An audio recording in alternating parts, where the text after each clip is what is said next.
Olmaliq metallurgiya kombinati Germaniya davlatining yirik kompaniyalari, moliya tashkilotlari hamda banklari bilan uzoq yillik samarali hamkorlik aloqalarini davom ettirib kelmoqda. Mazkur munosabatlar doirasida joriy yilning 15-aprel kuni Germaniya taraqqiyot banki KfW ijroiya kengashi a'zosi Christiane Laybach boshchiligidagi delegatsiya OKMKga tashrif buyurdi. Dastlab yevropalik mehmonlar Metallurg madaniyat saroyida joylashgan kombinatning shonli tarixi aks etgan muzey bilan tanishdilar.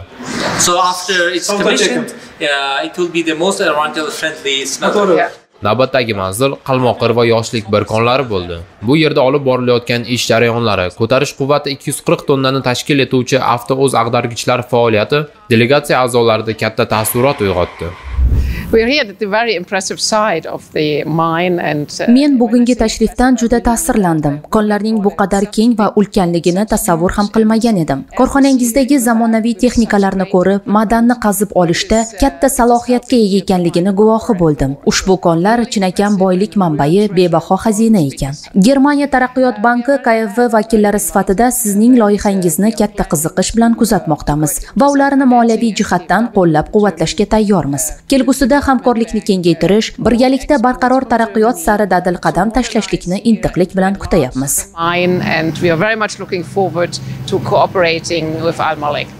Yoshlik bir konini o'zlashtirish investitsiyaviy loyihasi doirasida barpo etilayotgan yiliga 60 million tonna madanni qayta ishlash quvvatiga ega 3-mis boyitish fabrikasining qurilishi ham mehmonlarda katta qiziqish uyg'otdi. Ma'lumot uchun, bugungi kunda Germaniya taraqqiyot banki KfW tomonidan yurtimizda 36 ta loyiha 756,5 million yevro miqdorida moliyalashtirilgan. Shuningdek, 2023-yil sentyabr oyida Olmaliq metallurgiya kombinati aksiyadorlik jamiyati hamda KfW Apex Bank o'rtasida 2,5 milliard AQSh dollari miqdorida mablag' jalb etish yuzasidan mandat shartnomasi imzolangan. Ushbu kelishuv yangi mis eritish zavodini qurish uchun moliyaviy ta'minotni yo'lga qo'yishga xizmat qiladi.